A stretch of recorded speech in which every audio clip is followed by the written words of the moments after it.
Okay, so let's start and discuss some topics from logical reasoning, which will help you to boost your score and how to approach those questions in exam.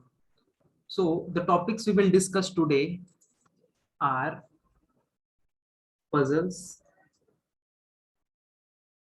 the questions of arrangement, which we call also sitting arrangement, and input output,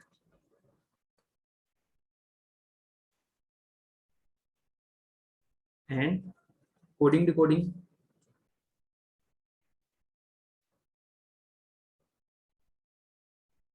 and data sufficiency,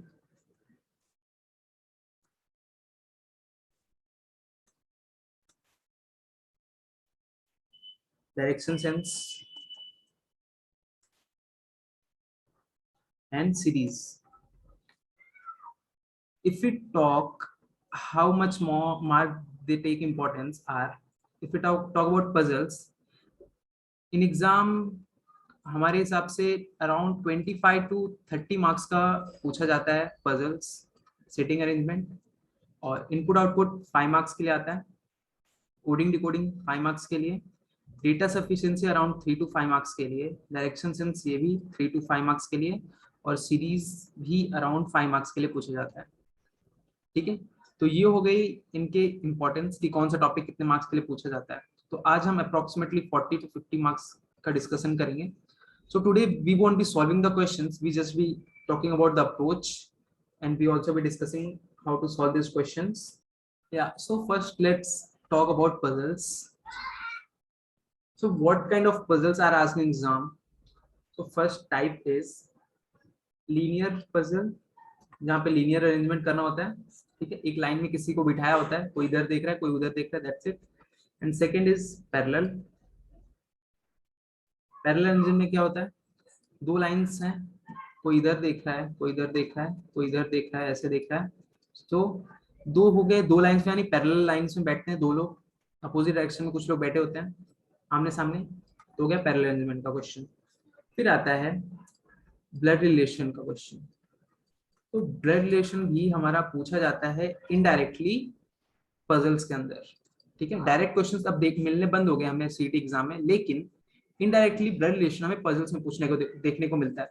so this topic is very important regarding puzzles and arrangement questions. Next is floor based या फिर boxes वाले, कि एक के ऊपर एक box रखे हैं या फिर एक के ऊपर एक फ्लोर्स हैं। सो ये टाइप के क्वेश्चन देखने को मिलते हैं। And next is circular arrangement. Circle में बैठे होते लोग, कोई इधर देख रहा है कोई इधर देख रहा है, ऐसे करके। सर्कुलर के साथ साथ हमें क्या बोलते हैं, स्क्वायर बेस्ड पजल मिलती है, जहाँ पे स्क्वायर में लोग बैठे हैं, टेबल बेस्ड, जहाँ पे टेबल में बैठे होते लोग इधर उधर देखते हुए, या फिर ट्रायंगल भी होता है, ट्रायंगल भी देखने को मिलता है हमें कई बार क्वेश्चंस के अंदर।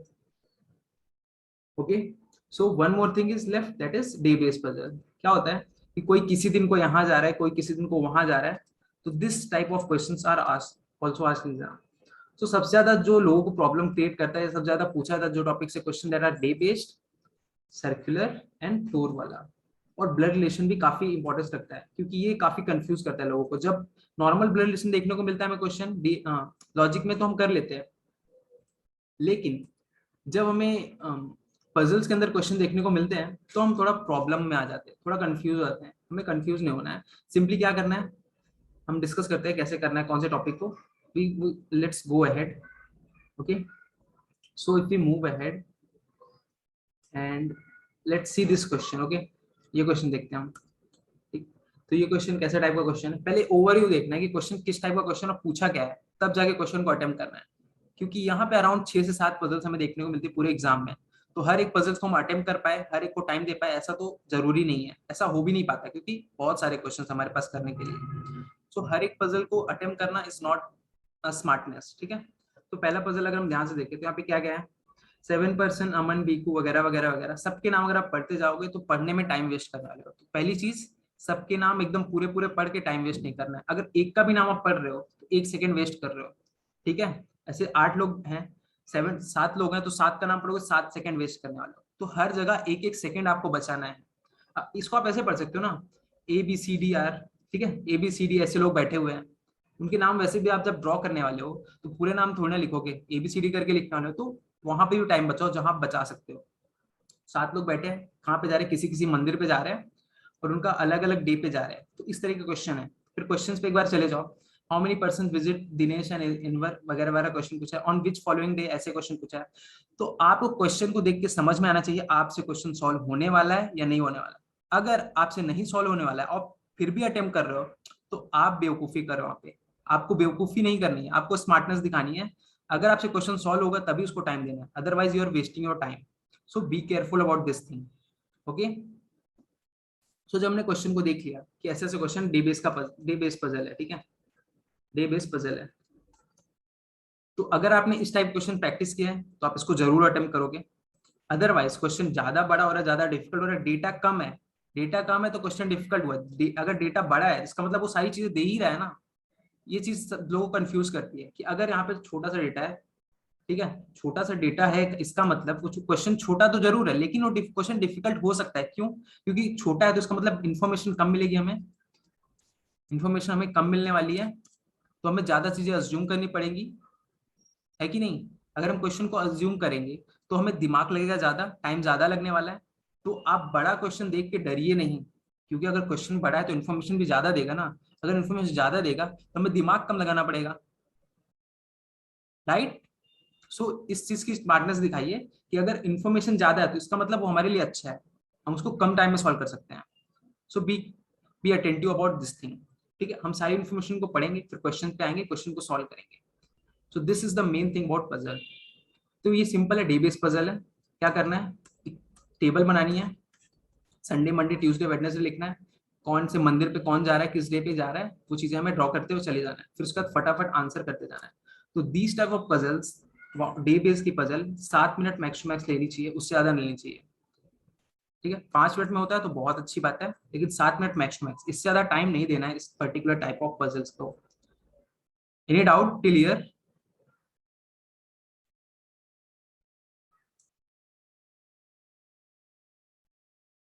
No, I hope you are clear. So let's move ahead. So next question is, 8% are sitting around a circular table. 4 of them are facing towards center and 4 of them facing away from the center.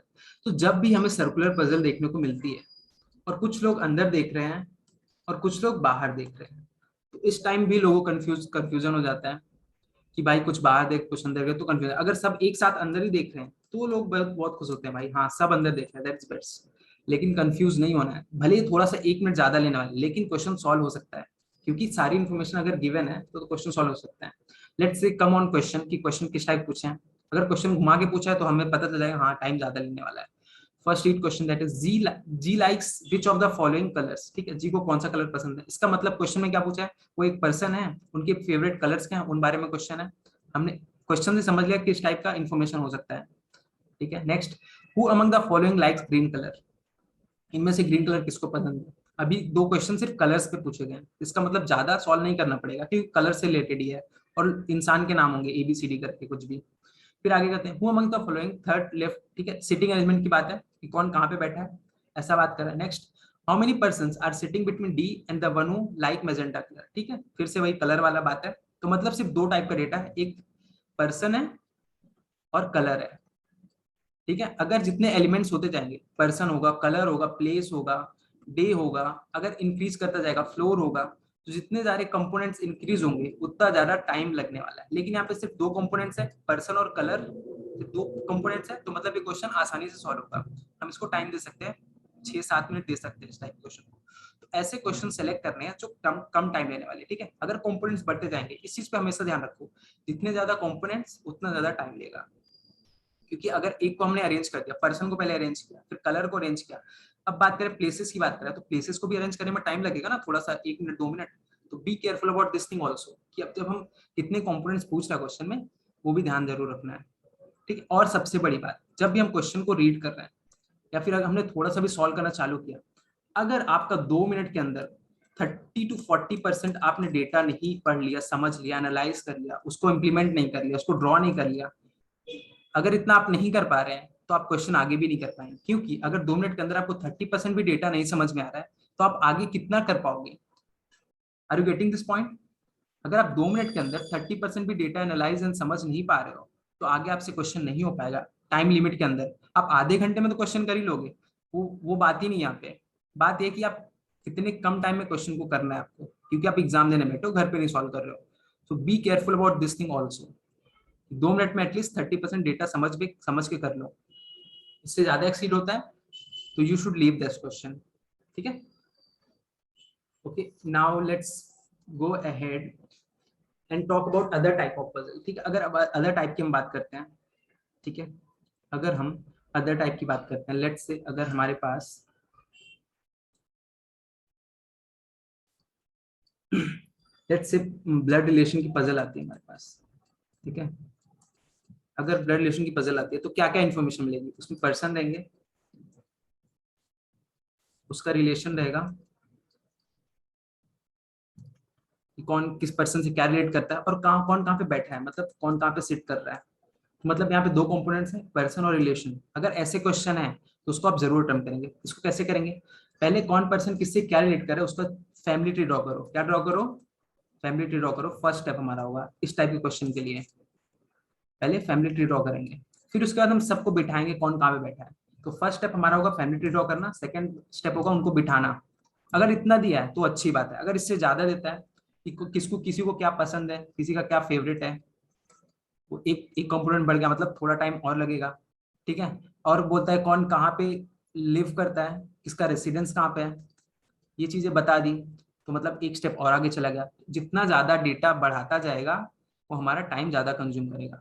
तो जब आप focus कर पाओगे कितने components given है, तो आप अच्छे से सेलेक्ट कर पाओगे, अच्छे से चूज कर पाओगे कौन से क्वेश्चन आपको करने हैं। ठीक है, so be careful this thing. ठीक है, ये चीज का ध्यान रखो अच्छे से। तो और कौन से टाइप की पजल्स की बात कर सकते हैं हम? ब्लड रिलेशन की बात करें, लीनियर और पैरेलल तो इजी होता है सबके लिए। ठीक है, लीनियर पजल में क्या होता है? लीनियर में सब किसी को ऐसे बिठा दिया है, कौन किसके आजू बाजू बैठा है वही चीजें पूछता है लीनियर में। पैरेलल में क्या होता है? आमने सामने बिठा देता है, और कौन किसके आजू बाजू बैठा है वो सिंपली हो जाता है। नॉर्मली लीनियर और पैरेलल किसी को परेशान नहीं करता है। परेशान क्या करता है? सर्कुलर, ब्लड रिलेशन और फ्लोर वाला। ठीक है, फ्लोर वाले में क्या होता है? सिंपली कोई फर्स्ट फ्लोर पे रहता है, कोई सेकंड पे रहता है, ठीक है, उसको सिंपली ऐसे ड्रॉ करने का बॉक्स की तरह ही। ठीक है, कोई फर्स्ट पे रहता है, कोई सेकंड पे, और एक साथ जब भी कंडीशन को हम सॉल्व करेंगे, जब भी हम फ्लोर वाले क्वेश्चन को सॉल्व कर रहे हैं, लेट से हमने फ्लोर का क्वेश्चन उठाया, ठीक है, उसमें दिया है कोई पर्सन दिया है और कोई किसी फ्लोर पे रहता है। अगर इतना इन्फॉर्मेशन दिया है तो क्या करना है? सबके फ्लोर का नाम लिख देना है। लेट से अगर नीचे से चालू करें तो 1 2 3 4 5, ठीक है, लेट से 5 फ्लोर्स का है। बोला ए यहाँ बैठता है और उसके सेकंड पे कौन बैठता है, उसको दो छोड़ के कौन बैठता है, लेट से बी बैठता है। तो इस तरह की कंडीशन दी है तो फटाफट हो जाएगा। लेकिन अगर उसमें साथ में और दिया है किसी का फेवरेट फूड क्या है, कोई कहाँ पे रहता है, प्लेस ऑफ लिविंग, तो उसके साथ में ऐड करते चले जाओ। और एक चीज क्या कर सकते हो आप? अगर ए को यहाँ बिठा रहे हो और किसी प्लेसेस के साथ, किसी फूड के साथ कंपेयर करके उसको बता रहे हो कोई कहाँ पे रह सकता है, तो साइड में एक साथ और ड्रॉ कर दे जाओ। ठीक है, एक साथ दो दो कंडीशन सॉल्व करते जाओ, तो आपका टाइम भी बचाएगा और जल्दी भी हो जाएगा। ठीक है, और कंफ्यूज भी नहीं करेगा। ठीक है, so be careful about this thing also. ठीक है, जब भी फ्लोर के क्वेश्चन सॉल्व करो, बॉक्सेस क्वेश्चन सॉल्व करो, तो ऐसे दो कंडीशन साथ में लेके चलो, so this will help you a lot. Now I think we have covered puzzles thing also. Does anyone have any doubt regarding puzzles? So आगे चलते हैं हम। Now let's talk about input output. Okay, अब हम input output की बात करते हैं। अगर इनपुट आउटपुट क्वेश्चन आपके सामने आते हैं तो आप उसको कैसे अटेम्प्ट करेंगे? सबसे पहले देखते हैं हम, इनपुट दिया है, उसका स्टेप 1 स्टेप 2 वगैरह वगैरह दिया जाता है, काफी सारे स्टेप्स होते हैं। ठीक है, तो अगर हम डायरेक्टली इसको समझने की कोशिश करेंगे क्या कैसे चेंज हो रहा है, उसमें हम कम से कम 2 मिनट लगेंगे समझने में। फिर उसके बाद हम क्वेश्चंस पे जाएंगे, तो हम समझेंगे अरे ये तो हमें समझ में नहीं आया भाई, अब हमको फिर से पूरा करना पड़ेगा।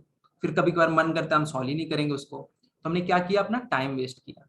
ऐसा बिल्कुल नहीं करना। पहले इसको पढ़ो कि क्या पूछा है, कर भी पाओगे कि नहीं कर पाओगे, टाइम क्यों वेस्ट करना। अगर आप क्वेश्चन पढ़ोगे मुश्किल से 20 सेकंड में ये 4 क्वेश्चन रीड कर लोगे कि क्या पूछा है, ये 20 सेकंड वेस्ट करना वर्थ है कि आप 2 मिनट में पूरा ये पढ़ो फिर उसका लीव करो, तो वर्थ है। सो प्लीज पहले क्वेश्चन पढ़ लो, 20 सेकंड वेस्ट कर लो, क्वेश्चन को पढ़ लो कि कर भी पाओगे कि नहीं कर पाओगे। वरना 2 मिनट वेस्ट करना is not smart, is not smartness, ठीक है। तो पहले क्वेश्चन पढ़ते हैं। विच of the following is the last step of the arrangement, मतलब सिंपल क्वेश्चन है, हमें सिर्फ अरेंजमेंट बनाना है, स्टेप बनाते जाना है, फिर बताना है लास्ट स्टेप में क्या है, कौन सा लास्ट स्टेप हमारा, simple question. Next, which step would be the following output, जब हम पूरा सॉल्व करेंगे तो हमें पता चलेगा ये वाला स्टेप है कौन सा स्टेप है, second, third, fourth, fifth, whatever. Next, which of the following is the 8th position from the right in the वगैरह वगैरह, अगर हम पूरा सॉल्व करें तो पता चल जाएगी कौन से स्टेप में 8th पोजीशन पे, फोर्थ में 8th पोजीशन पे कौन है, वो चीज बता सकते हैं हम आसानी से। कोई डिफिकल्ट क्वेश्चन रहता है, डिफिकल्ट क्या रहता है हमारे लिए, इसको समझना और पूरा ड्रॉ करना, पूरा आउटपुट हमें पर्टिकुलर किसी इनपुट के लिए। तो जब भी हम इनपुट आउटपुट क्वेश्चन सॉल्व करेंगे, पहले क्वेश्चन पढ़ो, समझ में लो कि कर पाओगे कि नहीं, फिर उसके बाद आगे चलो, इस इनपुट को समझो कि कैसे वो आउटपुट में चेंज हो रहा है, उसका फाइनल स्टेप कैसे आ रहा है। फिर उसके बाद जब अपना इनपुट लिखने जा रहे हो ना, don't write the whole thing, don't write the whole thing, just write the shortcut. अगर आप इसकी बात करें फॉलो मीन, तो सिर्फ एफ लिखो इसका, एम लिखो इसका, फिर नंबर्स लिखना है तो नंबर्स लिख सकते हो, क्योंकि नंबर्स कंफ्यूज ना करे आपको। 82, फिर रूल की बात करें तो सिर्फ आर लिखो, 21 की बात तो 21 लिख सकते हो, 77 डाउन की बात करें तो डी लिख सकते हो, ठीक है। फिर वाइट का डब्ल्यू लिख लो, 42 लिखो, पी लिखो, 33 एंड 51। तो ऐसे लिखोगे तो आपके अराउंड जो यहाँ पे वर्ड्स लिखने वाले थे आप कंप्लीट कंप्लीट, तो हर जगह आप कुछ कुछ सेकंड बचा रहे हो। अगर कुछ सेकंड बचा रहे हो तो वो आपको 1 मिनट देने वाला है आगे जाके, ठीक है।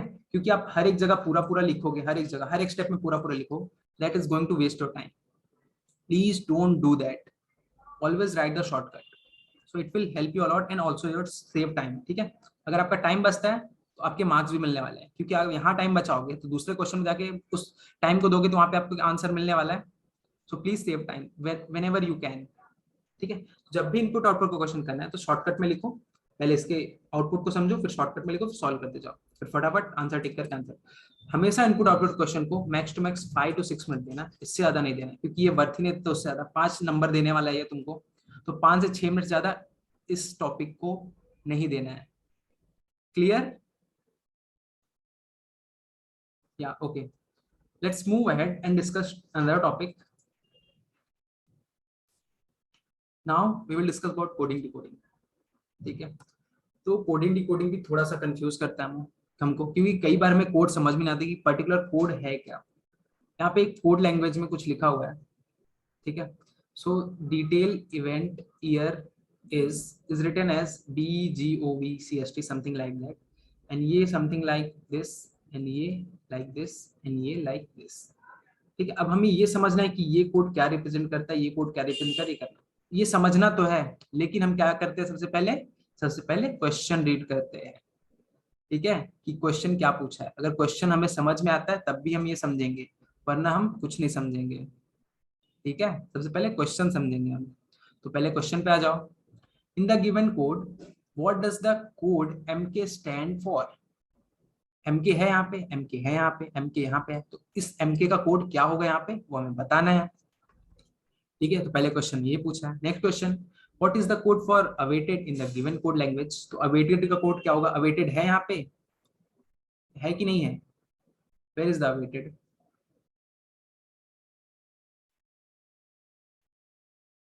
ये यहाँ पे अवेटेड है, तो अवेटेड कोड बताना है। अवेटेड है इसमें तो हम अवेटेड फाइंड कर पाएंगे कुछ ना कुछ करके, तो अवेटेड कोड मिल जाएगा हमें। नेक्स्ट है, what is the code for event in the code language, event है यहाँ पे, यस इवेंट है यहाँ पे, तो इवेंट का कोड हमें मिल जाएगा। नेक्स्ट, नेक्स्ट क्या है, what may be the possible code, क्या बोला है, what may be the possible code, मतलब यहाँ पे हमें अज्यूम करना पड़ेगा। अवेटेड का तो मिल जाएगा, रिवाइज्ड का पता करना पड़ेगा, रिवाइज्ड यहाँ पे नहीं है, तो रिवाइज्ड एक ऐसा कोड होगा जो कि इनमें नहीं है, तो एक नया नया कोड होगा कुछ, ठीक है, that we have to assume, तो मतलब एक अजम्पशन का क्वेश्चन है। Next, if the year home is written as, मतलब एक नया पर्टिकुलर कोड बना, नया एक सेंटेंस आया तो एक नया कोड नया आया, इसका मतलब 3 क्वेश्चन तो हम आसानी से कर सकते हैं, लेकिन 2 क्वेश्चन थोड़े से डिफिकल्ट हो रहे हैं, ठीक है। तो 3 क्वेश्चन हम आसानी से कर सकते हैं और 2 क्वेश्चन थोड़े, मतलब 3 क्वेश्चन तो हम आसानी से, मतलब तीन तीन मार्क्स तो पक्के इनपुट आउटपुट से, सॉरी कोडिंग डिकोडिंग से हमारे, लेकिन 2 मार्क्स का डाउट हो सकता है, क्योंकि वो टाइम अगर ज्यादा लेगा इसको डिकोड करने में, फिर इसको दोनों से कंपेयर करने में। तो अगर आप 3 क्वेश्चन करके आगे निकलना चाहते हो तो निकल सकते हो, क्योंकि अगर 3 क्वेश्चन आसानी से आपको मिल रहा है, 2 क्वेश्चन आप छोड़ सकते हो, तो आप दूसरे क्वेश्चन को टाइम दो ना, क्योंकि अगर आपको इसको करने में 1 मिनट लग रहा है, इसको करने में 2 मिनट लग रहा है, तो 1 मिनट वाला कर सकते हो, लेकिन 2 मिनट वाला नहीं करना है, ठीक है, क्योंकि 2 minute is doesn't worth for a mark. ठीक है, एक मार्क के लिए अब 2 मिनट वेस्ट करना is not the worth here. Any doubt? Simply code को समझ, पहले क्वेश्चन को समझना है, फिर कोड को समझना है, फिर सॉल्व करना है। समझ में आया?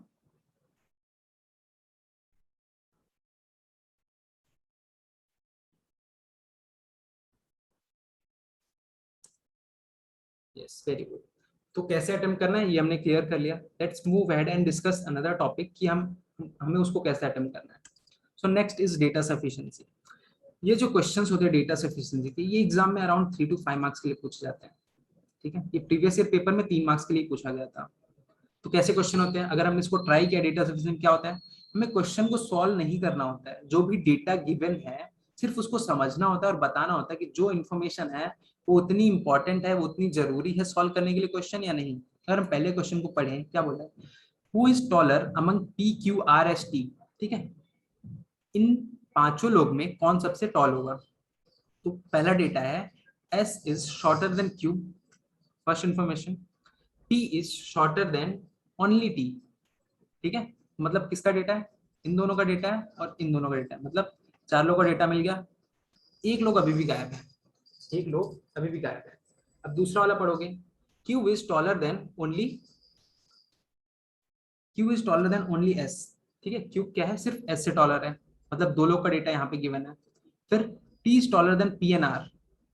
ठीक है, तो हमें पूछा है T is taller than P N R, तो मतलब यहाँ पे किससे कंपेयर किया, यहाँ पे एक को 2 से कंपेयर, मतलब यहाँ पे 2 लोग का यहाँ पे डेटा गिवन है और यहाँ पे 3 लोग का डेटा गिवन है, मतलब अप्रोक्सीमेटली 5 लोग का डेटा यहाँ गिवन है। 2 से निकलने के ज्यादा चांसेस बनते हैं, तो हम जो ट्राई करेंगे सबसे पहले सेकंड वाला ट्राई करेंगे। ठीक है, सबसे पहले हम सेकंड वाला ट्राई करेंगे, सेकंड वाला हो भी पाएगा या नहीं हो पाएगा। ठीक है, सो इसके लिए क्या आंसर हो सकता है, एनीवन कैन से, फर्स्ट से आएगा सेकंड से आएगा।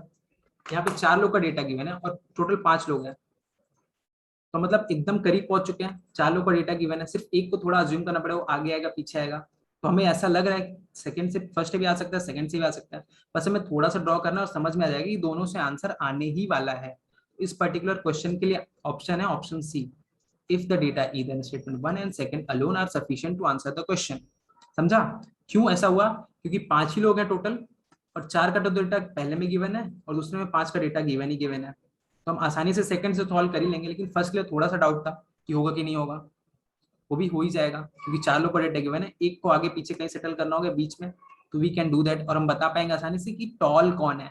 अगर हम क्वेश्चन को सॉल्व करेंगे तो हम तो आंसर ला ही लेंगे, लेकिन हमें क्वेश्चन को सॉल्व नहीं करना है, बिना सॉल्व के समझना है कि क्वेश्चन से आंसर आएगा या नहीं आएगा। तो हम उसको ऐसे समझ सकते हैं कि जो पर्टिकुलर क्वेश्चन पूछा है उसके लिए कितना डेटा चाहिए हमें।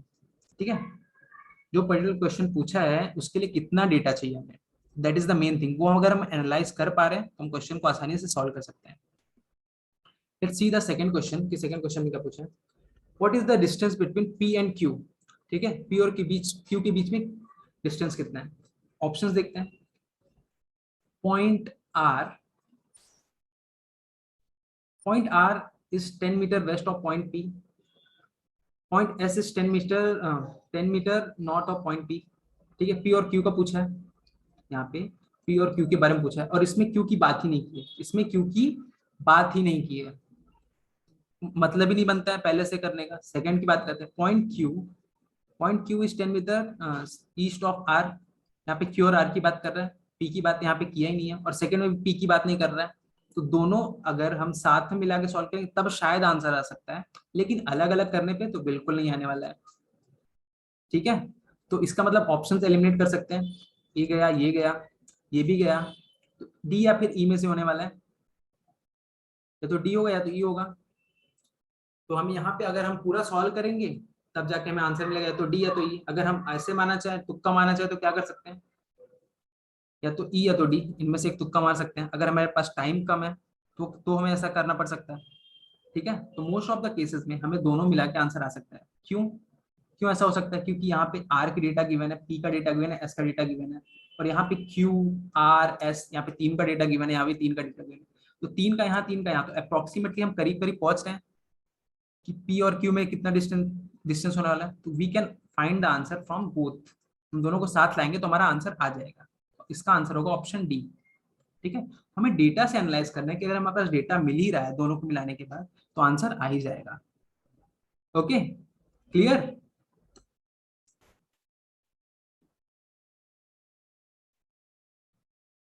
Okay, I hope clear. अब बात करते हैं डायरेक्शन सेंस की। तो डायरेक्शन सेंस के क्वेश्चंस हमें अराउंड 3 to 5 मार्क्स के देखने को मिलते हैं, और प्रीवियस ईयर में हमें 4 क्वेश्चन देखने को मिले थे, यहाँ पे 2 और यहाँ पे 2 अलग अलग। हमें क्या करना होता है डायरेक्शन सेंस क्वेश्चन में, ये बहुत इजी टाइप का क्वेश्चन होता है। सिंपली हमें ड्रॉ करना होता है कौन किधर से किधर किधर किधर जा रहा है, और फटाफट आंसर टिक करना होता है। इसको ज्यादा टाइम लगता भी नहीं, 2 मिनट में ये हो जाएगा, 2 मिनट में ये हो जाएगा। So this question worth to solve. ठीक है, फटाक से हमें ड्रॉ करना होता है, 1 मिनट लगेगा ड्रॉ करने में, और 30 सेकंड मैक्स टू मैक्स लगेगा, फिर 10 सेकंड, 2 मिनट के अंदर क्वेश्चन हो जाते हैं। सो ये कोई हेडेक वाला क्वेश्चन टाइप नहीं है, हेडेक टाइप टॉपिक नहीं है, आसानी से निकल जाता है हमारा direction sense. So don't worry about the topic, this is blessing topic की आसानी से हो जाता है हमारा। नेक्स्ट टॉपिक पे चलते हैं अगर, तो नेक्स्ट टॉपिक है हमारा सीरीज। ठीक है, तो सीरीज की बात करें तो कुछ लोगों को इसमें प्रॉब्लम होती है और कुछ लोगों को नहीं होती है। अगर ऐसे क्वेश्चन पूछ जाते हैं कि लास्ट स्टेप क्या है हमारा, ठीक है, लास्ट टर्म हमारा क्या है, तो हम आसानी से पहले लॉजिक लगाते हैं कि पहले क्या पूछा है, कुछ क्या क्या क्या लॉजिक लग रहा है, फिर लास्ट में क्या लॉजिक लगा बता देते हैं। और क्या होता है कि इसमें रॉन्ग टर्म क्या होगा हमारा, ठीक है, ये सारे लिखे हुए हैं, इनमें से रॉन्ग कौन सा होने वाला है। ठीक, और कौन सा टाइप बनता है कि बीच का मिसिंग टर्म कौन सा होता है। तो सीरीज टॉपिक प्रीवियस ईयरली नहीं पूछा गया था, प्रीवियस ईयर पेपर में नहीं था सीरीज का टॉपिक, और प्रीवियस टू प्रीवियस नहीं था, लेकिन ये हमें प्रैक्टिस करके जाना है, क्या पता सीरीज का टॉपिक आ जाए हमारे इस साल एग्जाम में। ठीक है, तो ये सीरीज हमें प्रीवियस एंड प्रीवियस ईयर हमें देखने को तो मिला नहीं था एग्जाम में, but we should be prepare about this. ठीक है, तो हमें इसकी प्रैक्टिस करके जानी है। Now anyone has any doubt, जो भी हमने डिस्कस किया, हमने क्या क्या डिस्कस किया, लेट्स समराइज द थिंग। अगर हम समराइज करें तो हमने क्या क्या डिस्कस किया, हमने पजल डिस्कस किया, हमने इनपुट आउटपुट डिस्कस किया, कोडिंग डिकोडिंग डिस्कस किया, हमने डायरेक्शन सेंस डिस्कस किया, डेटा सफिशिएंसी डिस्कस की, और सीरीज पे बात की हमने। So these topic consist around 40 to 50 marks in exam, और इसको करने में आपको लेट से पजल्स में आपको 30 मिनट्स 35 मिनट्स लग रहे हैं, इसको 5 से 6 मिनट दे रहे हो आप, कोडिंग डिकोडिंग को 5 मिनट दे रहे हो, डायरेक्शन सेंस को 4 मिनट दे रहे हो, 4 से 5 मिनट पकड़ के चलते हैं। डेटा सफिशिएंसी को भी 3 मिनट लगता है मैक्स टू मैक्स, क्योंकि ज्यादा कुछ डिफिकल्ट तो पूछता ही नहीं इसमें। सीरीज में भी 4 से 5 मिनट। ठीक है, अगर 5 5 पकड़ते हैं तो अराउंड एन आवर, अराउंड आप 60 to 65 मिनट्स में ये 50 मार्क्स कवर कर सकते हो, अगर 60 to 65 मार्क्स। ठीक है, क्योंकि पजल से सबसे ज्यादा टाइम आपके कंज्यूम करते हैं यहाँ पे, क्योंकि उसको समझना और करना दैट इज लिटिल डिफिकल्ट।